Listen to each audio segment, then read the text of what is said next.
Church எல்லாத்தையுமே இந்த வீடியோல நான் உங்களுக்கு தெளிவா காட்ட போறேன். சோ வாங்க இந்த வீடியோக்குள்ள போகலாம்.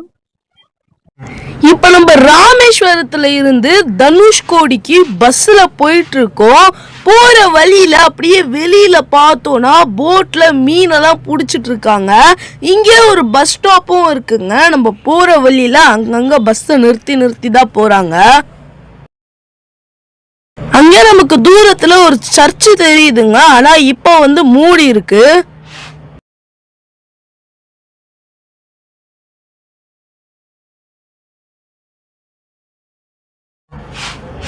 ஸோ இப்போ நம்ம தனுஷ்கோடிக்கு பஸ்ஸில் இறங்கியாச்சு. உள்ளே போய் பார்க்கலாம். பஸ்ஸு பார்த்தோன்னா லாஸ்ட்ல அரிச்சல் முனை வரைக்கும் போகுங்க. அரிச்சல் முனை வரைக்கும் போயிட்டு திரும்பியும் ரிட்டர்ன் வரும்.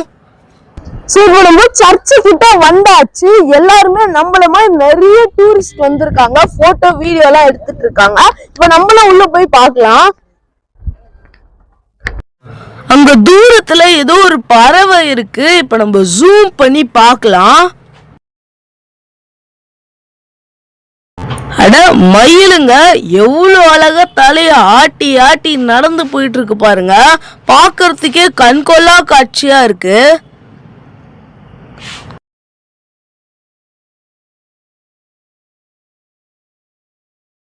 இதுதாங்க தனுஷ்கோடி மக்கள் ப்ரே பண்ணி வழிபட்ட சர்ச்சு.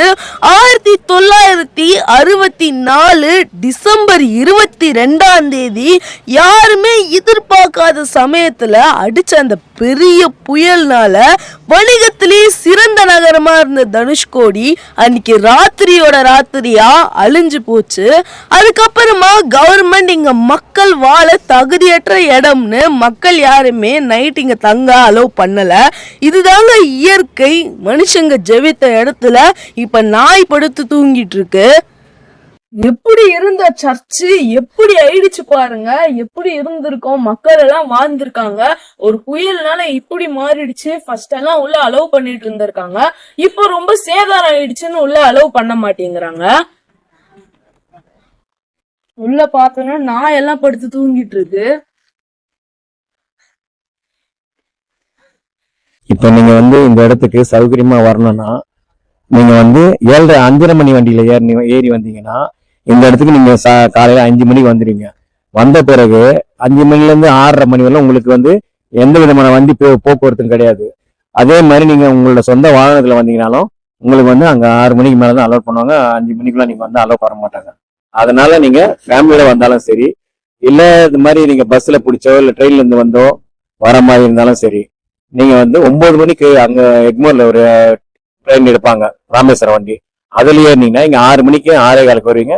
6:30 மணிக்கு உங்களுக்கு பேருந்து வசதி, முதல் பேருந்து இந்த தனுஷ்கோடி வரத்துக்கு உங்களுக்கு சௌகரியமா இருக்கும்.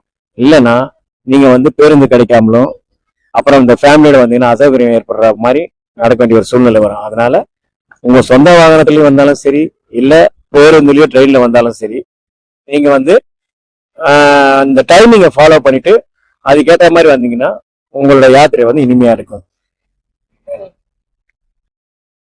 இங்க பார்த்தோன்னா நமக்கு ஒரு போர்டு வச்சிருக்காங்க. 1964 இங்க எப்படி இருந்ததுன்னு.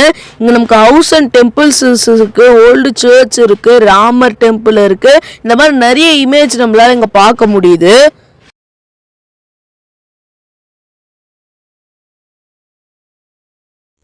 சர்ச்ல இருந்து அப்படியே நம்மளால பீச்சுக்கு நடந்து போக முடியும். நம்ம போற வழியிலேயே நிறைய கடை இருக்குங்க. இங்க இந்த சின்ன பசங்க விளையாடுற பால், ட்ரம்ஸ் இதெல்லாம் வித்துட்டு இருக்காங்க. உங்களுக்கு ஏதாச்சும் தேவைப்பட்டுச்சுன்னா நீங்க இங்கே வாங்கிக்கலாம். அப்படியே நம்ம பீச்சில் வந்தோம்னா அங்கே ஒருத்தவங்க போட்டில் மீனெல்லாம் பிடிச்சிட்டு இருக்காங்க. இப்போ நான் உங்களுக்கு ஜூம் பண்ணி காட்டிட்டு இருக்கேன். இப்பவுமே இங்கே நிறைய மீனவர்கள் இருக்காங்க.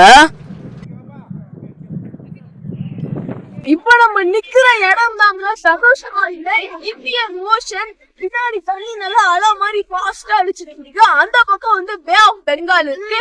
இப்ப நம்ம இந்தியன் ஓஷன் பக்கமா நின்றுட்டு இருக்கோம்.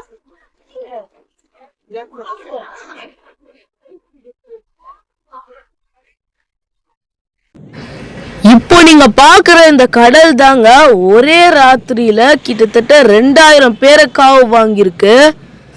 அங்க தூரத்துல மீன் வலையில இருந்து மீனெல்லாம் எடுத்துட்டு இருக்காங்க. இப்ப நம்ம கொஞ்சம் பக்கத்துல போய் பார்க்கலாம். இந்த மாதிரி ஒரு சின்ன போட்டை கடல் பக்கமா எடுத்துட்டு போயிட்டு இருக்காங்க. இதை வச்சு மீன் பிடிப்பாங்க போல. இப்ப பாருங்க, கடல் கிட்டையே எடுத்துட்டு போயிட்டாங்க. கொஞ்சம் சின்னதா தாங்க இருக்கு இந்த போட்டு. இப்போ இது மேல அப்படியே மீன் வலையை எடுத்துட்டு வந்து வைக்கிறாங்க. அவ்வளோ வெயிட்டா இருக்கும் போல. 2 பேர் சேர்ந்து தூக்கிட்டு வந்து வைக்கிறாங்க. அப்படியே தூரத்துல பார்த்தோம்னா நிறைய பேர் மீன் பிடிச்சிட்டு இருக்காங்க. எவ்வளோ பெரிய வலை பாருங்க. நிறைய பேர் சேர்ந்து அந்த வலையை இழுத்துட்டு இருக்காங்க. ஏகப்பட்ட மீனவர்கள் இருக்காங்க இங்க. அங்க நமக்கு லைட் ஹவுஸ் தெரியுது. இப்ப நம்ம லைட் ஹவுஸை ஜூம் பண்றோம். லைட் ஹவுஸ் டாப் வரைக்கும் நமக்கு ஜூம் ஆகுதுங்க. நம்ம வீடியோ எடுத்துட்டு இருக்கிறது Vivo X300 Pro மொபைல்ல வீடியோ எடுத்துட்டு இருக்கோம். இங்க ஒருத்தங்க மீனெல்லாம் பிடிச்சிட்டு திரும்பி கரைக்கு ரிட்டர்ன் வந்துட்டு இருக்காங்க. அந்த போட்டை பாருங்க, துடுப்பெல்லாம் போட்டு அப்படியே வந்துட்டு இருக்கு.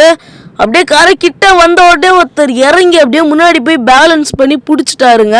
அவர் பிடிச்ச உடனே பின்னாடி எல்லாம் இறங்கி அப்படியே தள்ளுறதுக்கு ஆரம்பிச்சுட்டாங்க போட்டை. 4 பேரும் கஷ்டப்பட்டு அந்த போட்டை அப்படியே தள்ளி இழுத்துன்னு சொல்லிட்டு அப்படியே அந்த கரைக்கு எடுத்துட்டு வந்துட்டாங்க.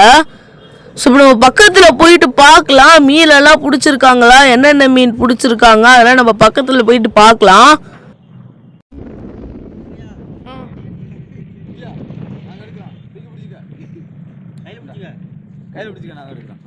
பாருங்க எவ்வளவு பெரிய மீன். இதை இவங்க தான் பிடிச்சிருக்காங்க. இந்த மீன் மட்டும் இல்லைங்க, இதே மாதிரி வலையில நிறைய மீன் பிடிச்சிருக்காங்க.